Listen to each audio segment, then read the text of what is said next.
Good evening and welcome to the London School of Economics. My name's Neil Lee, I'm Professor of Economic Geography here, and I'm delighted to welcome you to what is the final event of this year's LSE Festival. So, our theme for this year's LSE Festival has been Visions for the Future.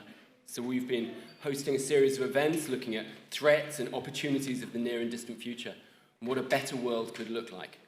We've had some amazing speakers, some fantastic events talking about politics, inequality, climate, technology, sometimes all of these things within the same presentation. It's been a really amazing week, but if I had one critique of the week, it is that it has been a little bit negative. It has been a little bit negative. So one thing which I think we're going to sort of focus on now is we're going to start focusing on something optimistic. We're going to try and finish the week on an optimistic note. And to do that, we have four fantastic panelists who are going to be hopefully saying a little bit about what the future might look like. So each of our panelists is going to share with us, all of you in the room and also people online, the ideas, inventions, innovations, and discoveries that give them optimism for the future. And hopefully, we will come away from this with a little bit of sort of a good feeling. We'll ignore the sort of difficulties in the wider world, and we'll come out of today with something of a positive view. So our four speakers are, first of all, Michael Muthukrishna. He's Professor of Economic Psychology in the Department of Psychological and Behavioural Science at LSE. He's also an affiliate of the Development Economics Group at Stickard and the LSE Data Science Institute.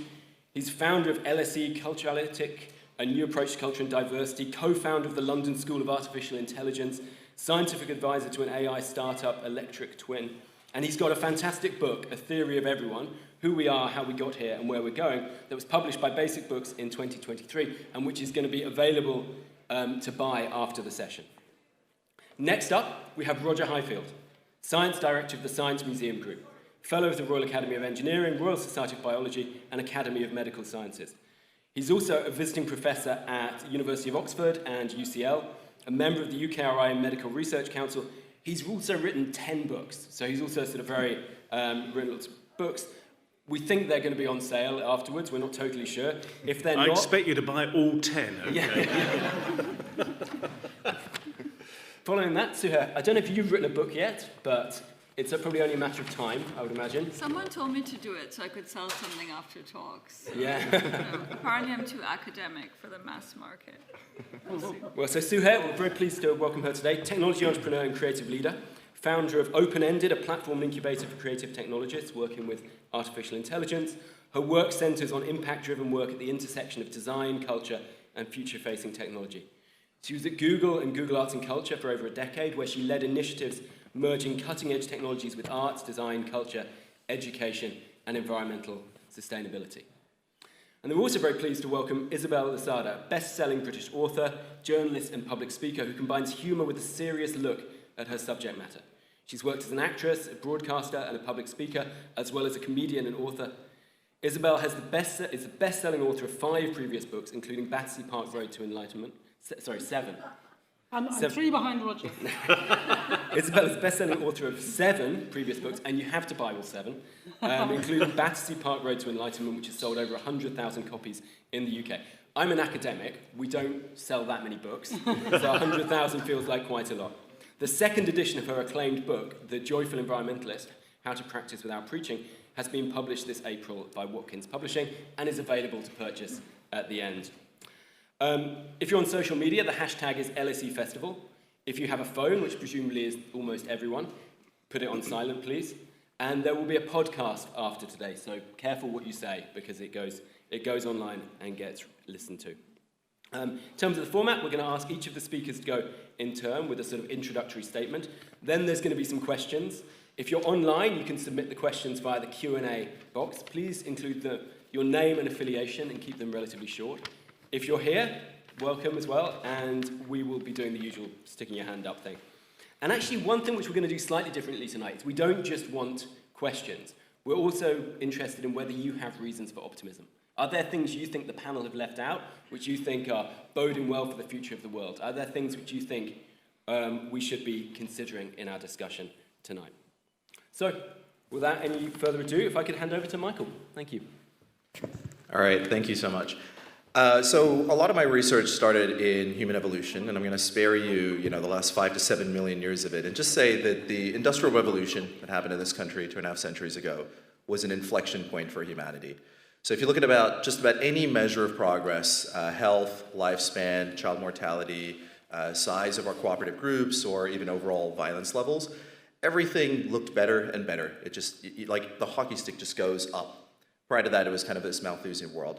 And that just kept going right up until around the early 1970s, when everything just seemed to change a little bit. There's a wonderful website that I quite enjoy called WTF Happened in 1971.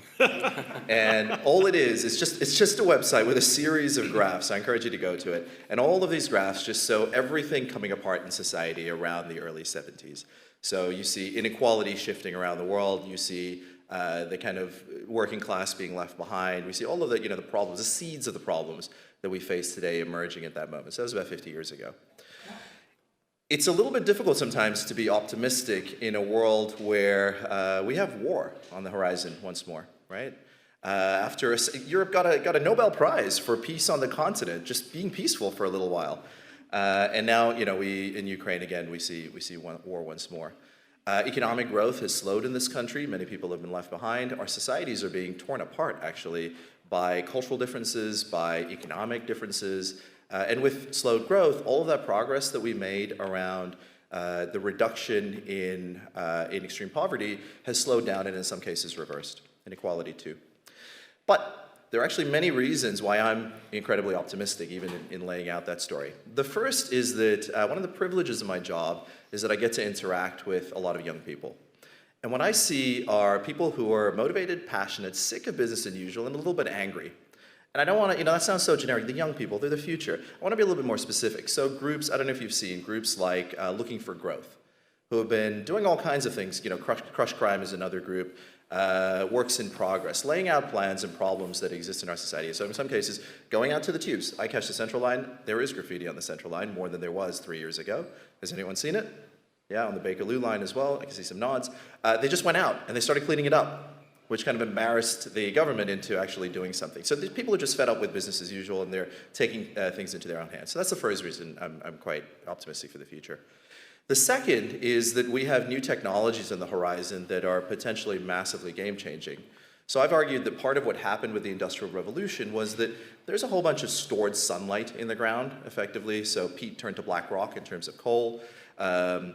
Zooplankton algae turned to oil and natural gas. Now, when we use that, we shot the rocket up, but of course we destroyed the planet in the process. We re-released all of that carbon that was trapped by millions of years pressure cooks. Millions of years of pressure cooking, we released it in a couple of centuries. And now we are in an interesting situation. So we're more cooperative, we're in larger groups, but at the expense of our planet. And so the question is, do we go for sustainable kind of stagnation, which might once more return us to a world of zero-sumness, or is there a way toward clean abundance where we might allocate those resources to cleaning up the mess that we've created? And along those same lines, there have been massive, so we're once again investing in nuclear. We have solar, as never before. China alone, 228 new nuclear reactors, and solar more than almost the rest of the planet, right? And other places are catching up fast. Fusion. Maybe we'll get there somewhere between Monday and the next 30 years, as people have been saying. But there's now an industry, both in the private sector and the public sector, invested in nuclear, in fusion as well. And if we crack it, this could be a major breakthrough for our species. And the third reason I'm optimistic is that a lot of the problems that we face are not in the technology. They're not really in the ideas. We kind of know what to do. They're in the social layer. It's the social software that's kind of broken, right? Everyone knows what to do, but the governments don't seem to be doing it. And what we are seeing are also breakthroughs in those new models. And I'll just give you one example just in my own work. So we don't have really good, we have people streaming across the southern border in the United States. We have people streaming into Europe. There's lots of research on the pull factors of basically the welfare systems being exploited, right? But on the other hand, the reason that they're coming is because the places they live in kind of suck. And so if you want to solve that problem, you also want to solve it. And we don't have good models of development in aid. Aid is actually quite terrible. So aid can have a role in being a catalyst, but it also props up autocratic regimes. It undermines local industry and farmers. How can you compete with free food from America's surplus? And how can local business compete with NGOs providing those same services for free? But we have new models, right, that are being deployed. So right now I'm part of a group building a new city in Zanzibar because we seem okay at building a city level, right? Hong Kong, Shenzhen, Guangzhou, Singapore. And that could be like if we create a Hong Kong in East Africa, and if we figure out how. And so the kind of activity that's happening here at the LSE, this kind of know the cause of things for the betterment of the world, there have been some major breakthroughs in various industries, alongside things like our ability to predict people with AI that make me very hopeful that the social sciences might actually become a science that we can trust and rely on, something that we didn't see, for example, during the pandemic. Because interventions are to the social sciences what inventions are to the physical science. They're science applied as technology. And there needs to be that feedback, and we're starting to see it. So for those three reasons, I'm actually optimistic. Great, thank you. Roger? Well, I think actually I should start off by saying that it's actually good for you to be optimistic. I mean, there was a study by a Harvard team that came out in 2022, 160,000 women, very diverse group, and they lived longer, I think 5% longer, the 25% most optimistic compared with the 25% least optimistic. So it's good to be optimistic. Why am I optimistic? Actually picking up on some of the themes that Michael's just already talked about. There was a great study by an Oxford University team a year or two ago, Cameron Hepburn and his colleagues, looking at the rollout of renewable technologies and other green technologies. Now, usually the mantra is that if we're heading for net zero, say by 2050, it's impossible, it's too expensive. In fact, they concluded that we would save trillions of dollars because when you look at economic modeling of the rollout of new technology, it's always underestimated how cheap it will be. It's always been super conservative. And they look back over several decades and found, say, solar as a classic example. When people said solar would be a serious contributor to the grid in the 90s, people thought it was a joke compared with nuclear, and now look at it, it's really having a massive impact. You multiply that across lots of different technologies, and yes, we can feel a bit optimistic. Fusion as well.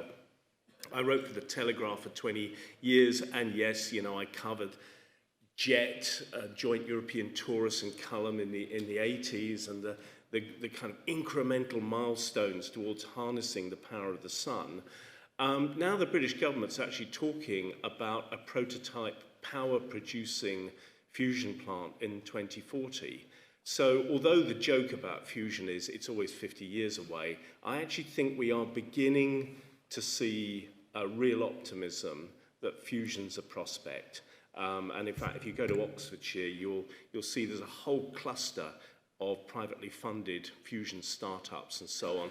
We've got this behemoth in the south of France called ITER, which unfortunately is a bit of a white elephant. But you know, there's a lot going on the fusion front. And I think if we got fusion going, that would be a total game changer. And I suppose the third thing I wanted to talk about was tipping points. It's an idea really pushed by Tim Lenton at the University of Exeter. And it's really thinking about the world in a non-linear way. We always think in a linear way. So, for example, a little bit more carbon in the atmosphere means a little bit worse, or a little bit more extreme climate. But in fact, you get feedback loops. Lovelock was famous for his Daisy World modeling, showing that negative feedbacks can actually stabilize the climate. But also, Daisy World showed that if you go too far, the climate system can click very rapidly into a new state. So there's a lot of concern about with the Amazon or the tundra or the great circulation in the North Atlantic, that if we cross one of these thresholds, the planet's going to click into a new system. There could even be cascades. So that's all very gloomy. But Lenton's team has also done work on what they call positive tipping points, showing how you can pass the threshold for environmental change. And there's some jolly stories about this, like in, I think in Norway in the 90s, the head of the band a-ha, with Bologna, drove around in Norway in an electric vehicle, incurring fines and getting a lot of publicity, complaining about how it was more expensive to run an electric vehicle. And now Norway actually leads the world in terms of adoption of electric vehicles. And the day that electric is cheaper than conventional diesel, whatever vehicles, That's going to be a turning point. Similarly with things like coal, when there are still places where coal offers you a cheaper alternative to solar. But as soon as there's nowhere where that happens, then I think there's going to be a positive tipping point, massive adoption. So let's have faith in positive tipping points. And that's enough from me, I think. Thanks, Roger. Lovely. Suhair? I actually, every few months, I turn off my Instagram account, and I did it 5 days ago, and I really am feeling much better, honestly. And part of it is like every problem is probably not our problem, and I think there is something really simple about just trying to disconnect a little bit. So, I think it's really interesting that we've talked about science and technology as reasons to be optimistic, and it is true. I think innovations in science have really propelled us to have hope for the future. But I'm also interested in the arts and the humanities, and I think there's a moment in scientific innovation where we're at right now, where looking to the arts and looking to the creative industries can actually help us to see a pathway that could set new boundaries, new ethical frameworks, and also new possibilities for what science might accomplish. I do write a Substack, which you're all welcome to follow. And the last post was on swarm AI and swarm machines and algorithms. And a swarm, as everyone here knows, is a collection of animals like ants or bumblebees or even swallows that operate according to their own particular behavior and connection to one another. And there is technology that's been developed. Some of it is being applied in combat zones, but a lot of it is actually being built into algorithms that are looking to engage with drug discovery, monitoring blood sugar levels, and so on and so forth, that is inspired by the behavior of swarms. And for me, it's a fascinating opportunity to think about how scientists are now looking at nature and biomimicry to think about where technology may go. But the reason I got interested in swarms was actually the work of two artists that I've worked with in my time at Google. They're both creative technologists. One's called Daisy Ginsburg, the other is called Anab Jain. And they look at studying more than human or non-human intelligence in their work. And they've been working for many years now to think about, as artists, as designers, how to consider the so-called intelligence of animals, other species, in how we inform AI systems.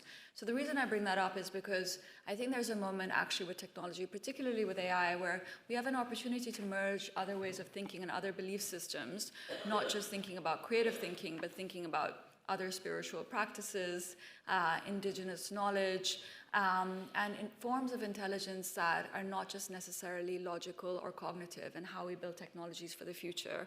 And I'm optimistic because a lot of it is starting to happen. It's not happening at scale. It's happening in R&D labs, it's happening in artist studios, in design studios, and it could form an amazing pathway for where we go next in terms of possibly more expansive, more thoughtful, less extractive ways of developing technology in the future. And I also will mention, I just wrote a blog post for the LSE on neuroscience, and so very specifically, it's looking at AI and dreams, and also the rules of where we go next with neuroscience and how neuroscience engages with AI. But the reason I'm mentioning this is that, it is a fact that most AI right now and most technology that we're seeing is directly influenced and inspired by science fiction. I don't know how many people here read science fiction. Anyone? Okay, great. I'm actually also, lots of people read books apparently, based on the last talk. I think a lot of what we've seen, a lot of famous tech CEOs, talk very much about, being inspired by iRobot, tons of other literature, and that's setting a narrative and a pathway for their careers. Things like flying robots or mind reading and brain-computer interfaces have actually evolved directly out of science fiction. And I think we have an opportunity right now because technologies like AI are so embedded into our lives, into our devices, and also into how we might build our own futures, to look to other forms of inspiration and imagination. And I think those will come from other cultures, those will come from other perspectives, they will come from young people, and they will come from artists. So I would say that I'm also optimistic that there's a chance right now to in this moment of where AI goes next, to think about imagination beyond a certain kind of science fiction and to see where we might take it further. That's fantastic. Just to warn the other panelists, I'm going to ask you about where you find your inspiration, where are the other communities, the other places you can find inspiration from. But first of all, Isabel. Can I have... I suddenly realised I wanted to quote from my own book, so please forgive me. You should remember it. Are we allowed to do that? The quote, I think, is on page 12. Ah, yes, here we are. Marvellous. Okay. So, my reason to be positive about the future is slightly different from all these. That the idea of the joyful environmentalist is that I'm interested in learning about all the things that we can each do as individuals to make a difference, and then doing them. That's my particular point of almost obsession. So whenever I go to talks, scientific talks or lectures of any kind, I'm always sitting there with my notepaper and pencil, just wanting to write down actual actions that I can take. I just want the answer to the question, but what can we do? What can we do? So, and I'm a great believer in both large actions and small actions. So I'm just going to tell those, in case there's anyone in the audience feeling like me, that you just want positive examples of actions you can take, I'm going to give you some. So one of the things that I'm a great believer in, that I don't understand why everyone doesn't do it, is ethical banking. I'm a subscriber. If you only subscribe to one magazine, I do recommend The Ethical Consumer, because there's an impact of every single thing you can buy. And not all things we buy are the same as others. Some companies work ethically, some don't. Some banks work ethically, some don't. As anyone with an environmental interest here will know, a lot of the high street banks, the lending and investment portfolio is not in the public domain. So whatever your values and your ethics are, the chances are that your bank is spending your money on something different. So just to save you a lot of research time, according to The Ethical Consumer, the two most ethical banks in the country are, and I hope some of you will write this down, Triodos and Co-op Smile. They are the top of the Ethical Consumer list for banks where you know that your money is being ethically invested and it's not being given into the arms. I mean, you could be a Quaker and your money's going into the arms industry, or you could be a vegan who's interested in animal rights, and you could be building the vivisection factory down the road. You've just got no idea because they won't tell you. So ethical banking is a step that everybody can take. It's very easy to move your bank. You just phone up the new bank and say, I'd like to move, and they arrange it all for you. Okay. Another thing that we can all get involved in that's really positive is the rewilding movement in Britain and the increase in biodiversity. The rewilding movement is going from strength to strength. If you've not visited NEP, the most fantastic, shining example of the rewilding movement in Britain, do go and visit NEP. The work that they're doing there with nature, with what I call free nature, is absolutely outstanding, and it's growing every day and moving. It's the rewilding movement. For those of you looking for futures, it's just the most inspiring and beautiful way of working with nature. So there's that. Energy, as Michael and Roger were saying, those in the know tell me that the fossil fuel industry is almost, it's on its last legs, it's on its way out. We're talking about futures, it's just not going to be around. However, what they're doing instead is they're trying to sell us all plastic, and I've got a couple of examples for you. So oil companies have spent 180 billion in the last 7 years finding new products that we need to buy. They like to call them eco, so that you're more inclined to buy them. And I'm just going to give you two examples of ridiculous things that we're sold, made out of plastic. This is what the fossil fuel is doing. So, a plastic pram for pushing a watermelon includes chiller to keep your melon cool, £130. A plastic contraption for hard-boiling eggs without the shell. You take the eggs out of their shells, put them in an egg-shaped container, which you then place in boiling water, £14. And for all those of you that have relationships, listen to this. An intimate shaping tool. A piece of plastic that you put between your legs to shave your pubic hair into a heart shape, a downward arrow, or an exclamation mark. £14.95. Now, don't those of you that have relationships wonder how you've managed to survive without owning a plastic intimate shaping tool sold to you by the fossil fuel industry? Now, the reason I'm saying this is I just want to make you aware next time you see something utterly ridiculous being sold to you that is coming from the fossil fuel industry, just don't buy their plastic rubbish. Okay.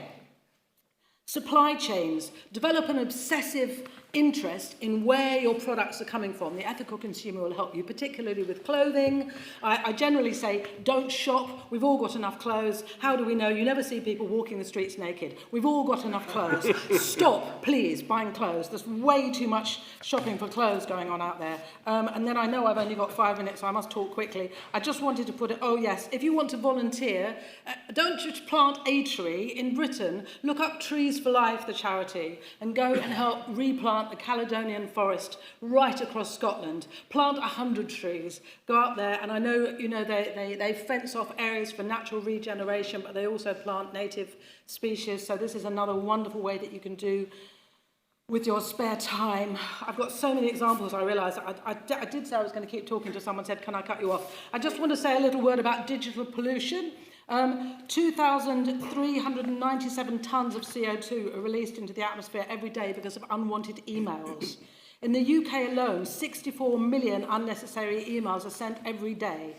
If you delete and unsubscribe from 500 emails, it removes 172 grams of CO2 from data storage. Now, I know it sounds ridiculous, but the cloud, incidentally, there is no cloud.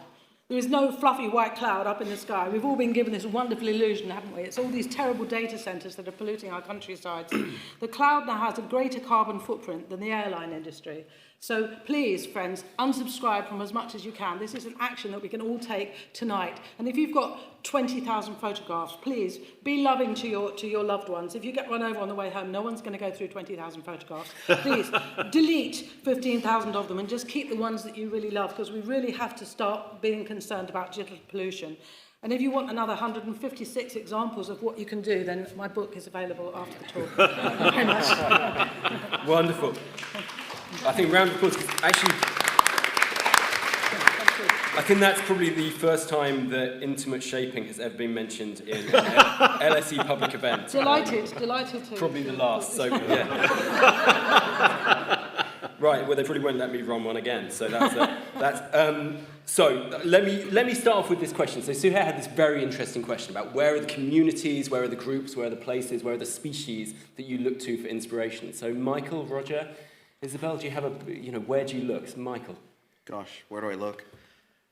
I don't know if I look in any particular place. Actually, I'll tell you about something. So we have some new data. Science covered it today, actually, if you go check it out, where we show that there's a visual illusion, right? It's called the Coffer illusion. You can look it up later. You can either see circles or rectangles on it. And everyone, if I were to survey this crowd, everyone here sees rectangles. Everyone in the West sees rectangles. And we went out to this site in northern Namibia. They're called the Himba people. They rub red ochre on their skin. You've probably seen them. All of them see circles. None of them see rectangles. And I think that's really diversity. One of the things that I think keeps me up at night is just that we have human compute. We're talking about artificial intelligence. We have human intelligence that is being wasted on this planet for lack of opportunity, for lack of development. And what you really want is people who can be in the room where you see rectangles and they see circles, and you say, actually, there's some circles there. So I don't think there's like one particular place. What I would like to see is the human collective brain come together, given the opportunity to take advantage of all of that compute power and put towards the many problems that we face today. Thank you. Roger? Gosh, there's such a rich discussion. I mean, the last but one book I did was about digital twins, actually in medicine. So this is creating a twin of you based on your data. And actually, people don't realize with AI, if you train an AI model on population data, you just get one-size-fits-all medicine. And the reason I'm interested in digital twins is that they're models of the real world. There are attempts to model the whole planet. I say you can do amazing models of the heart and so on. And for me, they're great stimulus for the imagination because you can play with these models to do what-if scenarios. So these computationally, we're getting incredibly powerful now. And actually, just to pick up Louise's point, totally agree about energy consumption. My co-author now uses one of the exascale, 2 or 3 exascale machines on the planet. These things are burning something like 20 megawatts to 60 megawatts.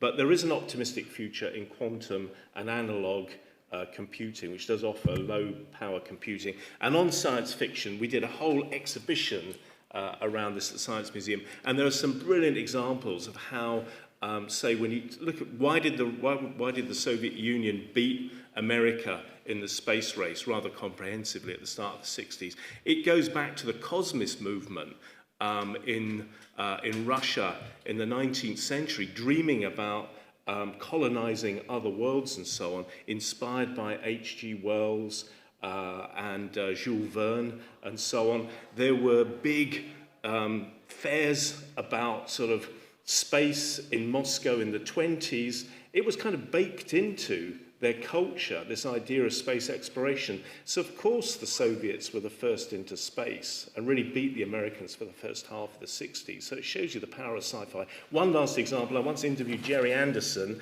who came up with all those creaky old puppet shows like Thunderbirds, and he said he'd lost count of the number of NASA engineers who wrote him letters saying, I, helped land someone on the moon, inspired by Thunderbirds and so on. So sci-fi is really powerful. Right.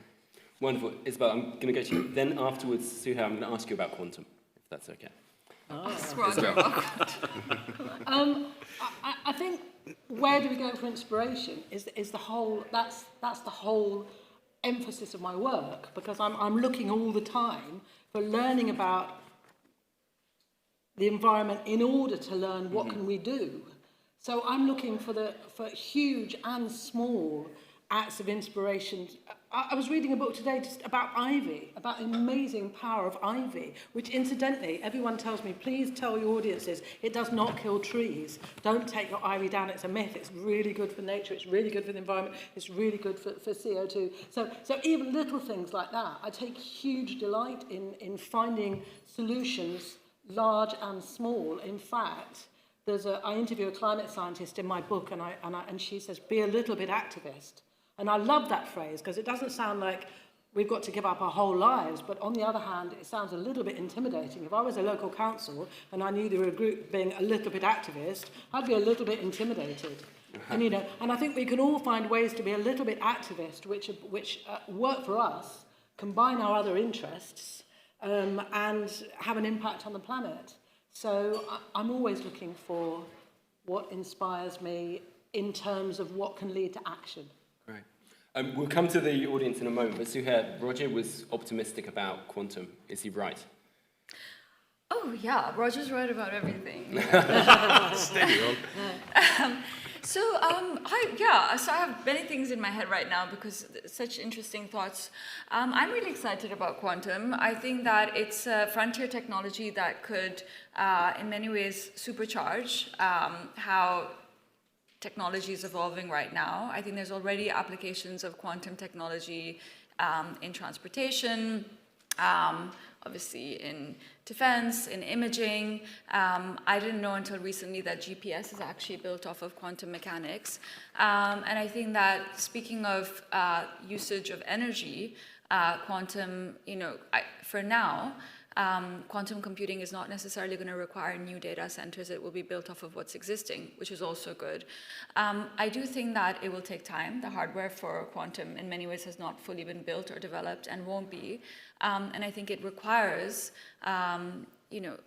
clearer thinking than how we've built AI today. Clearer thinking about what is environmental impact, what is corporate responsibility, what are ethical frameworks for building technologies that will be incredibly powerful and will benefit only a few.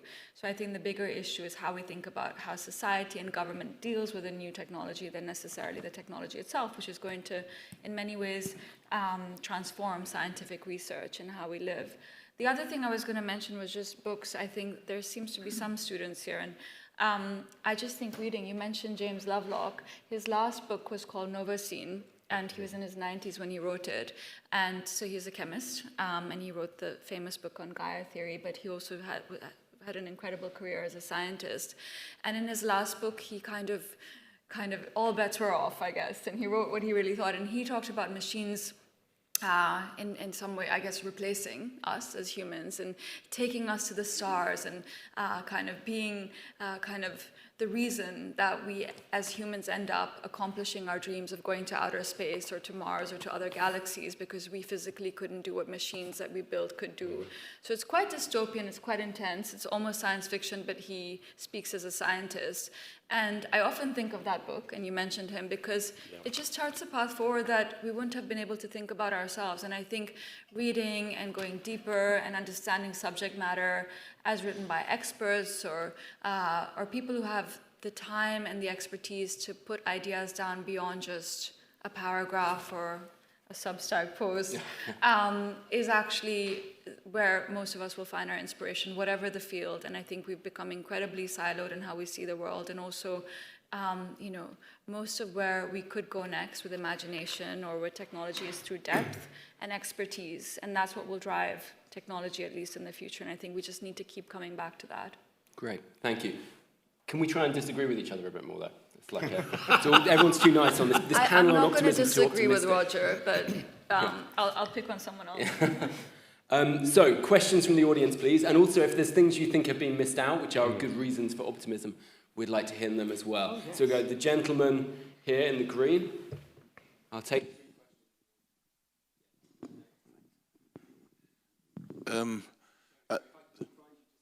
Name and affiliation if you can, and then keep the question relatively short, please. Thank you. David Walter I'm a Birkbeck alumni. We're looking at the news, and I think the most important legacy and the most important optimism is that young people are beginning to take the lead. I give a couple of names. Ibrahim Traoré, the president of Burkina Faso, and Greta Thunberg. I mean, both of them are young. And for me, the technology is here nor there. It all depends on how this world changes and what the attitudes come from that change. And I think it's important that young people need to take over. There's too many old people running the world. It was the same before the First World War. And I think it's time young people have to start, they live in it, they work in it, they sleep in this world, so they might as well run this world. It's no longer ours. Young people. We'll go down here. Hi, my name's Emma, and I'm from Kirkstall Valley Farm in Leeds, which is a sustainable community food project. So my question is, there's been a lot of talk about like changing from fossil fuels to green energy, or changing from traditional cars to electric cars, or making lifestyle changes, which I'm all over. But that all feels like it's very much within the current sort of system. And we all get told all of the time that once our needs are met at a certain level, after that, the more we have, nobody gets any happier. So does anybody think there is a viable alternative to the current consumerist capitalist system that we live within, which is all about growth and progress, and not necessarily about community or happiness? Thanks. Great question, quite big one. We'll go to that in a moment. And then this gentleman here.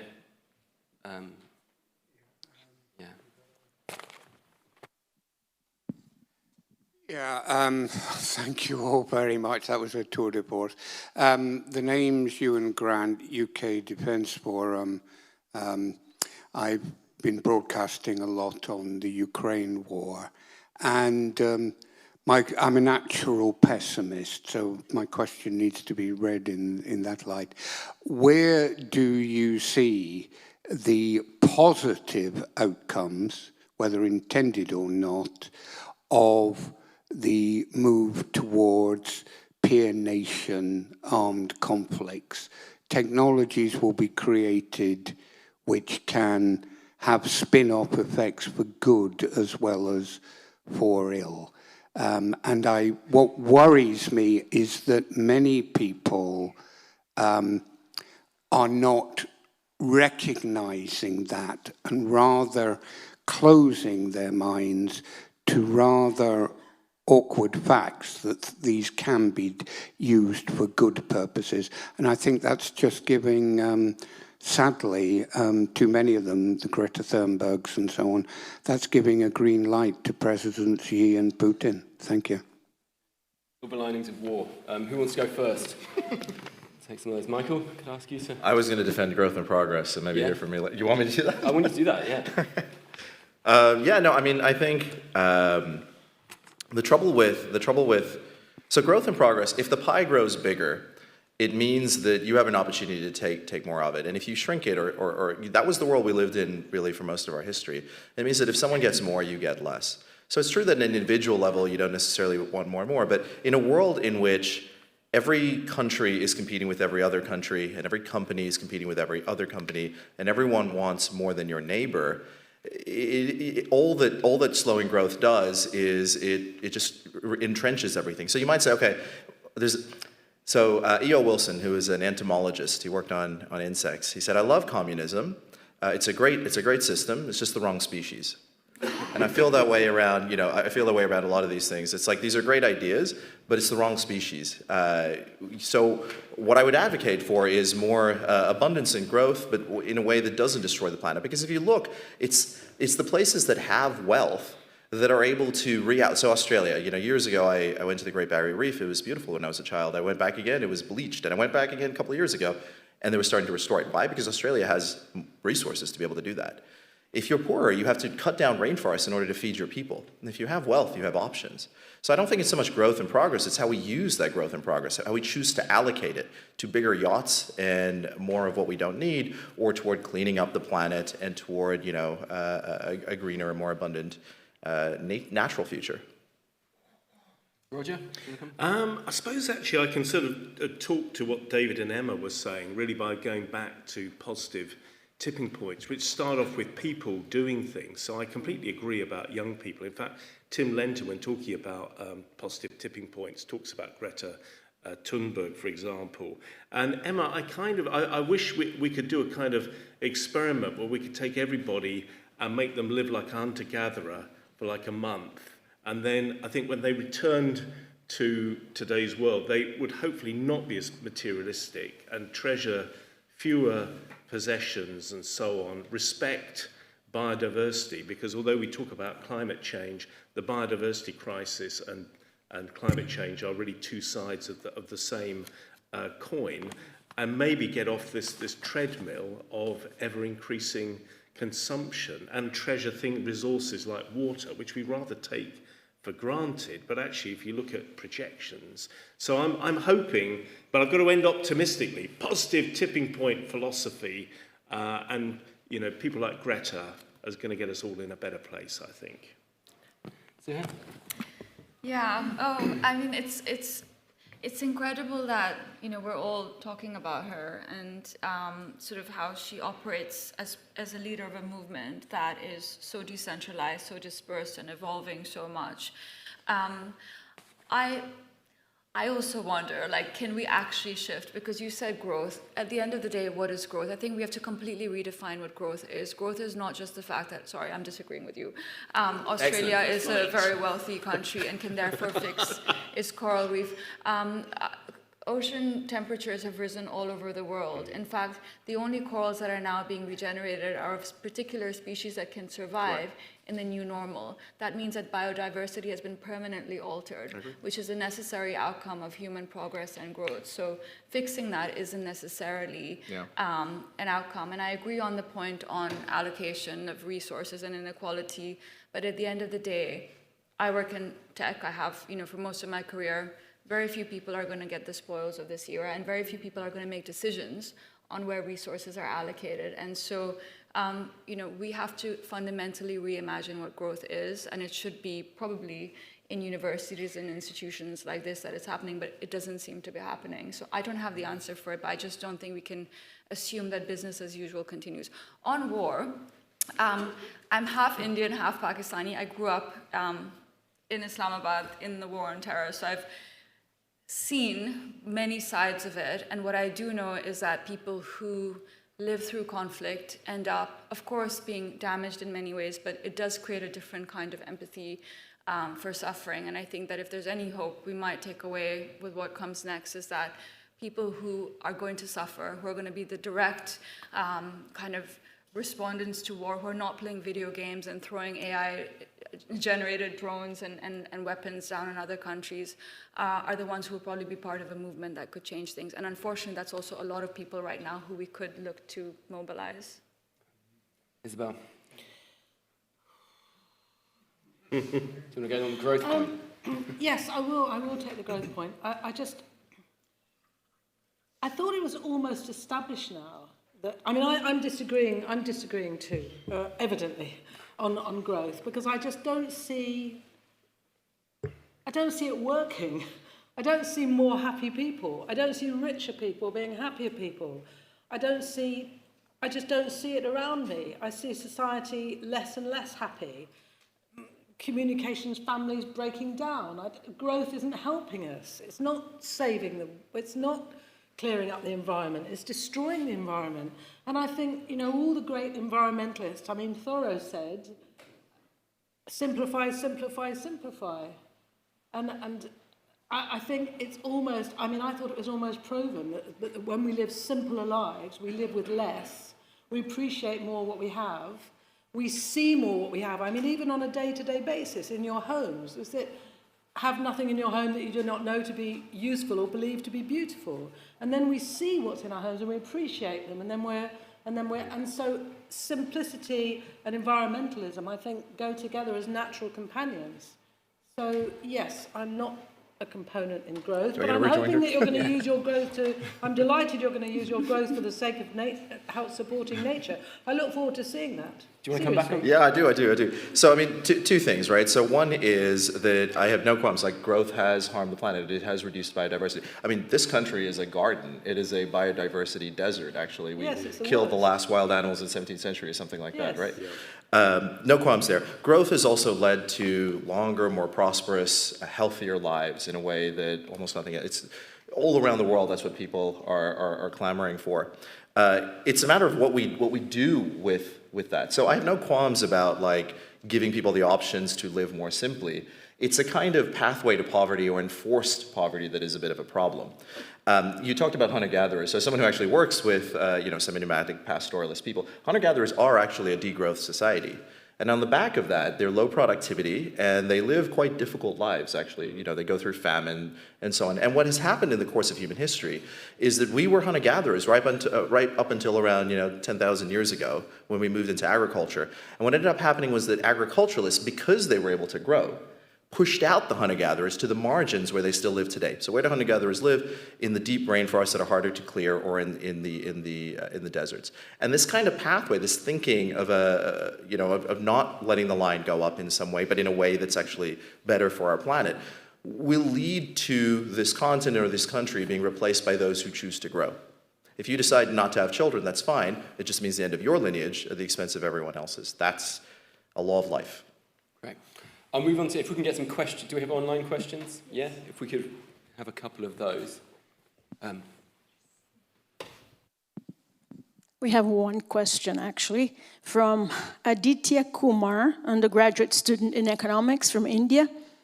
AI technologies are expanding at a rapid pace, leading to speculation about job losses, threat of irrelevance of certain skills, and many other unprecedented problems. But AI is here to stay. So what are the ways in which we can ensure that it's put to positive uses so that it can shape a better, more equal, and sustainable future? Question. And then there was another question in the room here. We need a microphone. Sorry. If you pass it now. Thank you so much, and thank you for inspiring presentations. My comment is directed to Roger. And Roger, with respect, ITER is not a white elephant. ITER is a necessary and essential milestone for the development of the tokamak.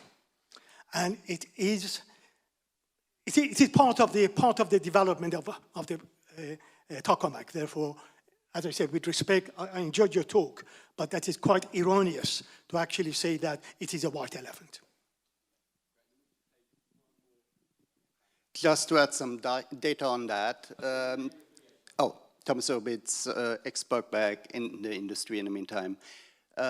Just to add data to exactly that point, there was a lot of noise increasing the budget of ITER by 5 billion over 10 years. The UK is blowing away 25 billion a year in subsidizing renewable energy, windmills, right? The moment ITER goes live, you can basically forget about all of these windmill projects. You don't need it anymore. So what do we need to get an Apollo-style project going to arrive at viable nuclear fusion? Okay. I will probably ask Roger to do the ETA. Yeah, let me nuance what I said. I visited ITER a couple of years ago, actually, and I was blown away by the engineering and the scale of the whole thing. I suppose what I meant to say was I'm worried it's turning into a white elephant because of the overruns, the cost overruns, which are billions, and also the delays, which are many years. And it's a huge, I'm definitely pro-fusion. It's a huge disappointment to me that the next phase in tokamak development is being delayed and delayed and delayed. And in fact, it's interesting to me also that the Brits are talking about STEP, another tokamak design, and they're kind of leapfrogging ITER. So I sort of agree with you in a way. I really wish we can get ITER up and running. In terms of AI and sustainability, I think it's coming up more and more that it takes a colossal amount of energy to train a large language model. And then even when you've got your inference model where you ask it questions, it's being trained, if enough people do it, that's a colossal amount of energy consumption. So I do think we have to think about, for example, things like analog computing and so on. And I do actually also think that in AI, there's a lot of hype around AI at the moment. I think what scares me most about the current generation of AI is that it's often right, it's plausible, it's always plausible, and it's significantly wrong for a significant fraction of time. And the problem with the current generation of AI is that if you look under the bonnet, there are billions, if not trillions of parameters, and you don't understand what's going on. So how can we trust something that we don't understand? So to come back to the impact on labour and so on, I think until the next generation of AI comes along, which is explainable AI, that gives you real insights into how it came to that answer, I think people will still have an incredibly important role. So I'm optimistic about people and AI. I think they're going to be co-creators for the time being. Michael. So a couple of things. One is, I don't argue with the French over nuclear. I learned, so there's a wonderful document by Sam Bowman called Foundations. It's, it kind of outlines why Britain is broken and how to fix the thing. And I learned from this document that the French are actually, in terms of productivity, they're very good at protesting. In fact, they invented a barbecue that fits on the tram tracks so you can grill while you protest. And they've still maintained growth nonetheless, because in part of their wise bet on nuclear, providing them with secure energy. As an engineer and someone who works as a scientific advisor to an AI startup, AI is interesting. So a few things. One is, before AI takes your job, the cliche is that someone who knows how to use AI will. So preparing yourself and understanding this technology is important. The second thing is, the possibilities, in my view, AI may be as disruptive as the Industrial Revolution. Like, when people used to make, clothes or shoes by hand, they got really upset when the factories were doing it. They tried to burn the thing down. So it may be as disruptive as that, and maybe as dangerous as nuclear power in terms of what it can do in military applications, and it's coming at us faster than social media and the internet.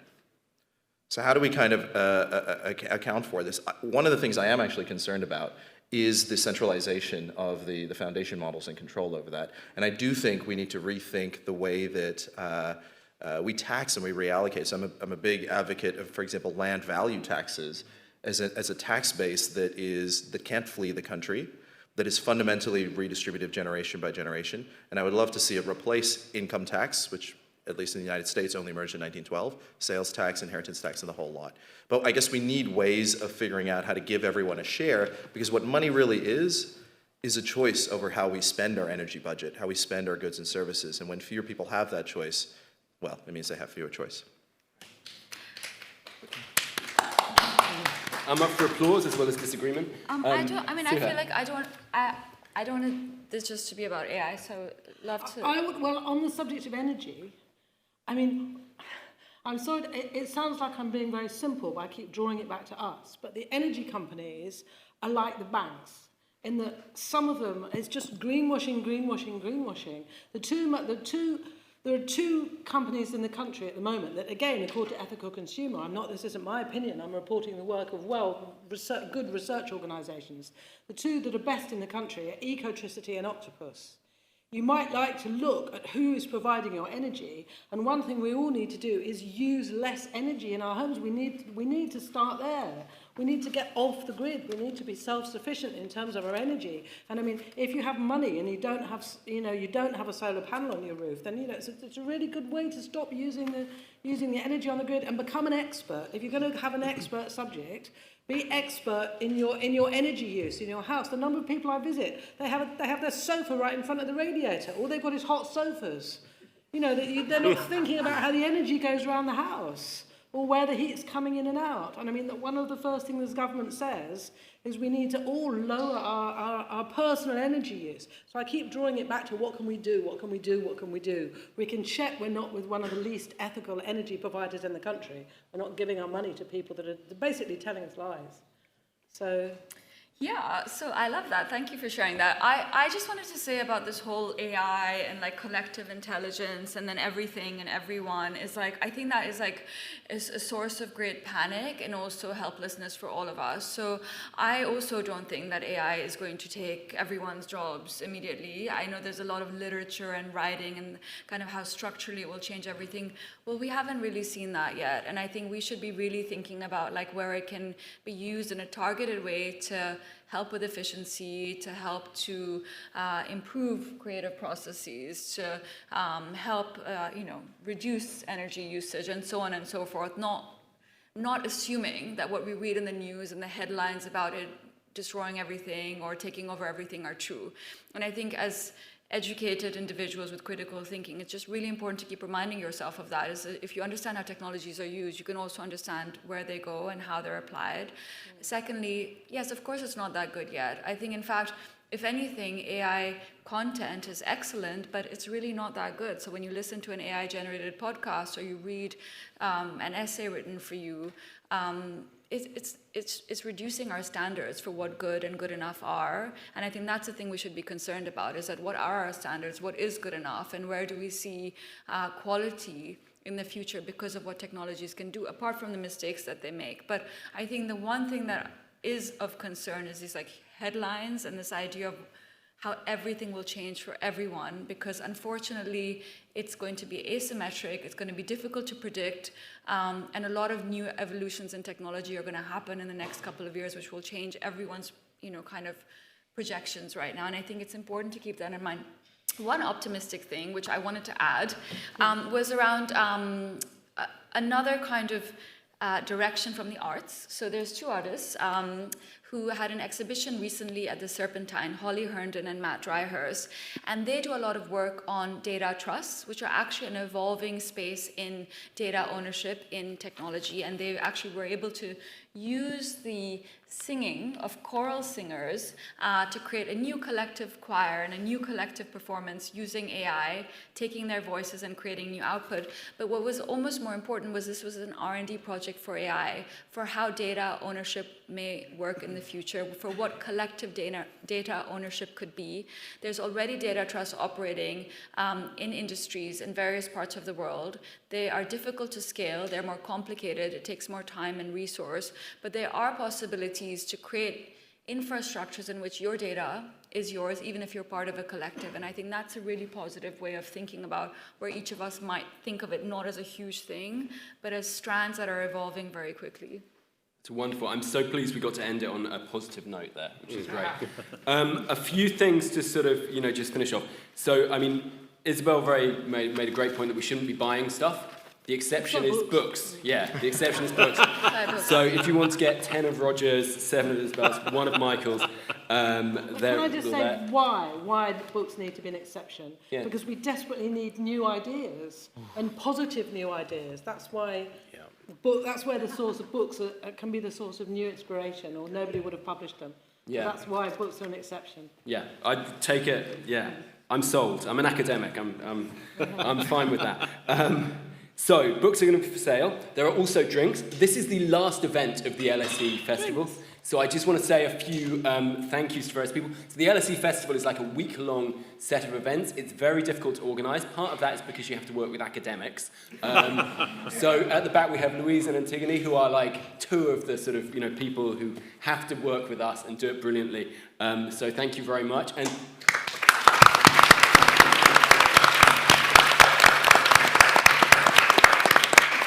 we should also thank people like the security staff who have obviously a tough job, all the people serving drinks and stewards and so on. I mean, I don't know all your names, but thank you very much.